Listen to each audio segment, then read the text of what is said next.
Hello all, welcome back to our channel. Sankranti పిండి వంటల్లో ఒకటైన కజ్జికాయల్ని ఇంట్లోనే ఈజీగా అచ్చం స్వీట్ షాప్లో అమ్మే విధంగా పైన క్రిస్పీగాను లోపల గుల్లగాను ఎలా చేసుకోవాలో ఈ వీడియోలో చూద్దాము. యాక్చువల్గా రీసెంట్గా చేసిన గోధుమ పిండి గవ్వలు వీడియోకి ఒక సబ్స్క్రైబర్ మనకి కామెంట్ చేశారండి, అరిసెలు మరియు కజ్జికాయల వీడియో కూడా చేయమని. సో ఆ కమెంట్ చూడంగానే చాలా హ్యాపీ అనిపించింది. అలాంటి కమెంట్స్ అనేది మా కొత్తగా స్టార్ట్ చేసిన యూట్యూబ్ వాళ్ళకైతే చాలా మోటివేషన్గా ఉంటుంది. Thank you brother for your comment. So నేనేం చెప్పదలుచుకున్నానంటే, వీడియో చూసేవాళ్ళు అట్లీస్ట్ వీడియో గురించిన ఒపీనియన్ కామెంట్ చేయండి. మీరు ఇచ్చే సజెషన్స్ అయినా అప్రిసియేషన్ అయినా మాకు ఆ కమెంట్ చాలా ఆనందాన్ని ఇస్తుంది. సో ఇవాళ వీడియోని స్కిప్ చేయకుండా లాస్ట్ దాకా చూడండి కంప్లీట్గా. కొత్తగా వంట నేర్చుకుంటున్న వాళ్ళు కూడా పర్ఫెక్ట్గా చేయొచ్చు ఈ కజ్జికాయల్ని. దీనికోసం ముందుగా ఒక వెడల్పాటి పాత్రలో 1 కప్పు మైదా పిండి, అలాగే 1 స్పూను బొంబాయి రవ్వ తీసుకోవాలి. నెక్స్ట్ సరిపడా సాల్ట్ వేసుకొని ఈ మొత్తం కూడా ఒకసారి బాగా కలుపుకోవాలి. మీరు ఇక్కడ మైదాకి బదులు గోధుమ పిండితో కూడా చేసుకోవచ్చు హెల్దీగా కావాలనుకుంటే. ఇలా మొత్తం బాగా ఒకసారి కలుపుకున్న తర్వాత ఇందులో మరిగించిన నూనె గాని నెయ్యి గాని యాడ్ చేసుకోండి. ఇక్కడ నేను 2 టేబుల్ స్పూన్స్ వరకు నూనెని యాడ్ చేసుకున్నాను.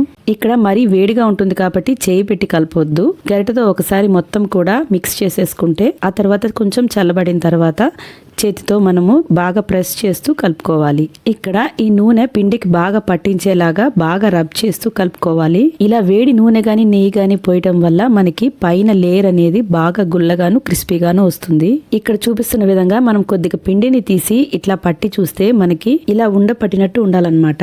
నెక్స్ట్ ఇందులో కొద్దిగా వాటర్ యాడ్ చేసుకుంటూ పిండిని మనము చపాతీ పిండిలాగా కలుపుకోవాలి. నీళ్ళు అనేది ఒకేసారి మొత్తం పోసేయకుండా ఇలా కొద్దిగా పోసుకుంటూ పిండి అయితే కలుపుకోవాలి. ఈ పిండి టెక్స్చర్ వచ్చేసి మరీ జారుగా ఉండకూడదు, మరీ చపాతీ పిండిలా గట్టిగా ఉండకూడదు, మీడియం గా ఉండాలి, సాఫ్ట్ గా ఉండాలి. అంతేకాకుండా పిండిని ఇలా బాగా ఒత్తి ప్రెస్ చేస్తూ మనం కలుపుకోవడం వల్ల కజ్జికాయల పైన పొర అనేది బాగా క్రిస్పీగాను పొరలుగా వస్తుంది. ఇలా బాగా కలుపుకున్న తర్వాత దీనిపైన కొద్దిగా ఆయిల్ అప్లై చేసేసి దీని మీద మూత పెట్టి పక్కన పెట్టేసుకోవాలి కాసేపు. పిండి నానేలోపు మనము కజ్జికాయ లోపల స్టఫ్ చేయడానికి కావాల్సిన పౌడర్ అయితే ప్రిపేర్ చేసేసుకుందాము. ఇక్కడ నేను ఏ కప్పుతో అయితే పిండి తీసుకున్నానో అదే కప్పుతో 1 కప్పు పుట్నాల పప్పు తీసుకుంటున్నాను. నెక్స్ట్ ఫ్లేవర్ కోసము 4 ఏలక్కాయల్ని కూడా వేసుకొని దీన్ని మెత్తగా పౌడర్ చేసుకోవాలి. ఈ విధంగా పౌడర్ చేసుకున్న దాంట్లో మనము 1 కప్పు బెల్లం తీసుకోవాలి. ఇప్పుడు మరొకసారి దీన్ని మెత్తగా గ్రైండ్ చేసుకోవాలి. ఇవి పౌడర్ లాగా మనము గ్రైండ్ చేసుకోవాలి. నెక్స్ట్ దీన్ని ఒక బౌల్లోకి తీసేసుకుందాము. తర్వాత ఇందులో 1 కప్పు తురిమిన ఎండు కొబ్బరిని యాడ్ చేసుకోవాలి. ఒకవేళ మీ దగ్గర ఎండు కొబ్బరి లేకపోతే పచ్చి కొబ్బరిని ముదురుకాయ తీసుకొని దాన్ని తురిమేసుకొని ఒక 2 to 3 minutes డ్రై రోస్ట్ చేసుకొని కూడా యాడ్ చేసుకోవచ్చు. ఇప్పుడు ఈ మొత్తం కూడా బాగా కలిసేలాగా బాగా కలుపుకోవాలి. ఇలా బాగా కలుపుకున్న తర్వాత మనకి స్టఫింగ్ కోసం పిండి అయితే రెడీ అయిపోయినట్టే. నెక్స్ట్ మనము ముందుగా కలిపి పెట్టుకున్న పిండిని మరొకసారి బాగా ప్రెస్ చేస్తూ కలుపుకోవాలి. బాగా చిన్న బాల్స్ లా చేసుకొని మనము పక్కన పెట్టేసుకోవాలి.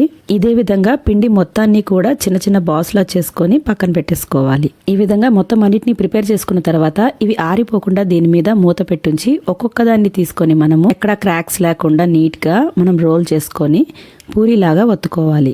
ఇక్కడ మరీ పల్చగా కాకుండా మరీ మందంగా కాకుండా మీడియం గా ఒత్తుకోవాలి. ఈ విధంగా ఒత్తుకునేటప్పుడు మీకు గానీ అంటుకుంటున్నట్టుంటే కొద్దిగా పొడి పిండి చల్లుకొని ఒత్తుకోండి. ఇక్కడైతే నాకు అవసరం పడలేదన్నమాట. మనం మంచి షేప్ కోసము ఒక బాక్స్ సహాయంతో ఈ విధంగా కట్ చేసుకోవచ్చు. ఈజీగా మనకి రౌండ్ షేప్ అనేది వచ్చేస్తుంది. ఈ సైడ్స్ ఉన్న ఎడ్జెస్ మొత్తం తీసేస్తే షేప్ అనేది పర్ఫెక్ట్ గా వచ్చేస్తుంది. నెక్స్ట్ మనం ఇందులో ముందుగా ప్రిపేర్ చేసి పెట్టుకున్న స్టఫింగ్ పౌడర్ ని ఈ షేప్ లో ఎంత సరిపోతుందో అంత స్టఫ్ ని పెట్టుకోవాలి. మరి ఎక్కువ పెట్టేస్తే మనకి ఫోల్డ్ చేసినప్పుడు బయటకు వచ్చేస్తుంది పిండి అంతా. అంతేకాకుండా నూనెలో వేసిన వెంటనే పిండి మొత్తం బయటకు వచ్చేసి నూనె అంతా పాడైపోతుంది.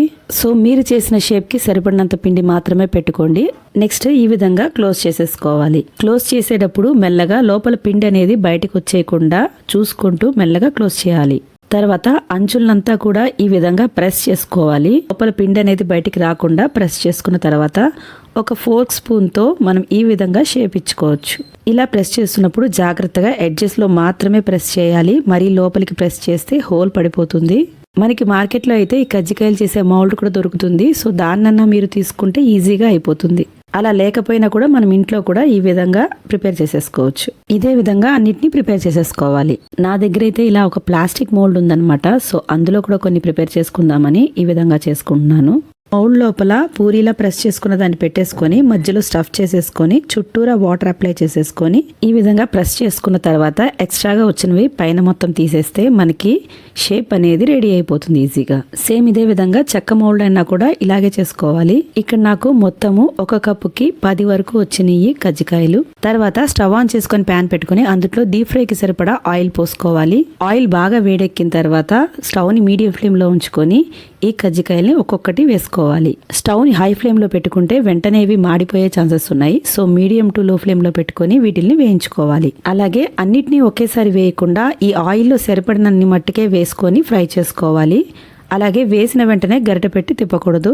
ఈ విధంగా పొంగి దానంతట అదే పైకి వచ్చిన తర్వాత మాత్రమే మనము రెండో వైపుకి టర్న్ చేసుకోవాలి. ఈ విధంగా అన్ని పైకి తేలిన తర్వాత రెండో వైపుకి టర్న్ చేసుకుంటున్నాను.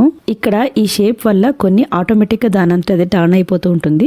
సో మనము గరిటతో అన్ని వైపులా ఈవెన్ గా కాలేలాగా మనం ఫ్రై చేసుకోవాలి. బాగా ఫ్రై అయిన తర్వాత ఆయిల్లో ఉన్న నురగలన్నీ తగ్గిన తర్వాత లైట్ బ్రౌన్ కలర్ రాగానే వీటిని తీసేయాలి. మరి ఎక్కువసేపు ఉంచితే ఇవి నల్లగా మాడిపోయే ఛాన్సెస్ ఉంది. సో వెంటనే తీసేసేయాలి. సేమ్ ఇదే ప్రాసెస్ లోనే మిగతావి కూడా చేసేసుకుంటున్నాను. ఇలా ఫ్రై చేసుకున్న వాటిని ఒక టిష్యూలోకి తీసుకోండి. అందులో ఉన్న ఆయిల్ అంతా పీల్ చేస్తుంది. అంతేనండి, పర్ఫెక్ట్ కజ్జికాయలు అయితే ప్రిపేర్ అయిపోయింది.